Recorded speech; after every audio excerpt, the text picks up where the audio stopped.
If you do sports on a local newscast, you know your world is shrinking. The time allowed is growing ever smaller, so you have to make every second count.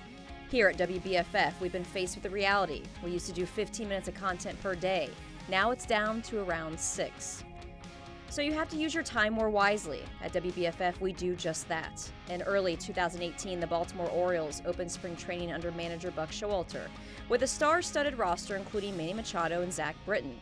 By the end of the season, all would be gone, and when the trade deadline fell July 31st, the Orioles held a fire sale. The Orioles have taken a wrecking ball to their roster, and today they completed their work. 6 players have been traded, clearing $35 million in guaranteed salary, and in return, they've received 15 young prospects and nearly $3 million in international bonus money. Aside from Orioles opening day, Baltimore's other big spring sporting event is the Preakness Stakes, the second jewel of racing's Triple Crown.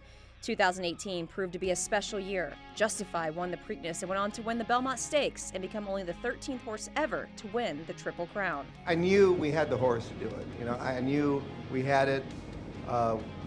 He's a beautiful horse, and I'm just so proud. It's everyone's dream come true. I think when you're a kid starting to ride or learning how to ride, it's always a Kentucky Derby. And after you're blessed to do that, man, you just want one chance at a Triple Crown. And at my age, man, what a way to ride off into the sunset. We had a very nice surprise in March where UMBC, an area college, became the first 16 seed to ever knock off a 1 seed in the NCAA tournament. As you might imagine, the Retrievers and their fans were bouncing off the moon. Undescribable feeling, like we come here as a 16 seed. Nobody has done that before. So we came with a different mindset. We didn't came thinking we're the underdogs. We came here thinking that we could win this game. Well, these are definitely moments you dream of. We didn't know what seed we would be when we won the American East Championship, but we knew once we saw that 16 seed that we had a chance to make history. After a forgettable summer from the Orioles, Baltimore fans did get to honor one of their more celebrated heroes in July, when Ray Lewis was inducted into the Pro Football Hall of Fame in Canton, Ohio.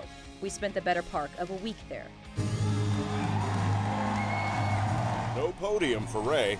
He put on a wireless microphone, a first for a Hall of Fame induction, and for the next 33 minutes, he took us to church. Remember what they told you when I was little? We ain't gonna make it. Ain't no way we gonna make it. Well, guess what, mama?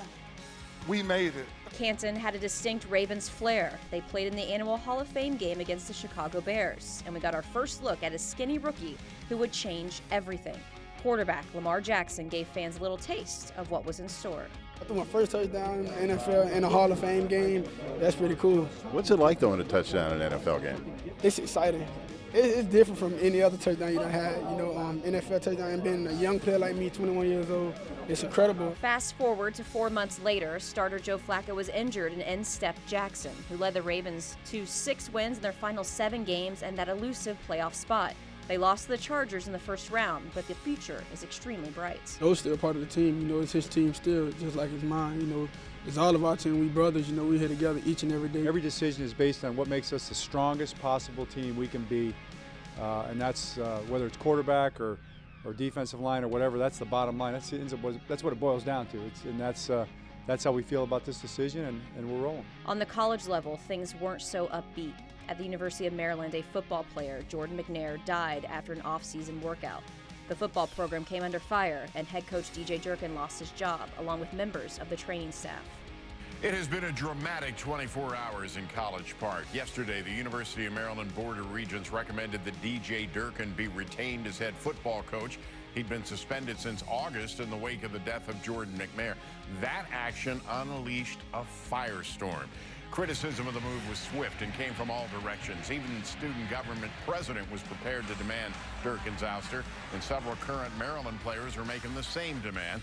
Late today, Governor Larry Hogan asked that the board and Lowe reconsider their decision, and not long after that, Lowe bypassed the board and fired Durkin. We have the market's only weekly half-hour sports show called Sports Unlimited. It gives us an opportunity to go in-depth and have newsmakers join us in studio. It's a nice extra. All of you guys are athletes. How much does your father feed into that?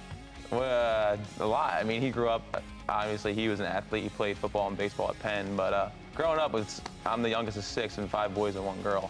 course, I mean, we're all athletic, so I was playing sports my whole life. As you can see, we cover all the big stories, but we make time for the little ones too, like a one-handed lacrosse player who proves he is not handicapped. I believe it's called toxoplasmosis. It's like a birth defect. My 3 middle fingers didn't grow. It's kind of that constant reminder that he's pushing me and he's pushing the team because we know he has it worse off than we do, and yet he's still giving more of an effort and pushing us. Or a college softball program that was going to previously unseen heights. We've been so close. We've been within outs of doing it several times. It's a special group of girls, so like this is our best chance, and I think that we can really do it. At WBFF, even though the time is shorter now, we feel it's all in how we use what we have.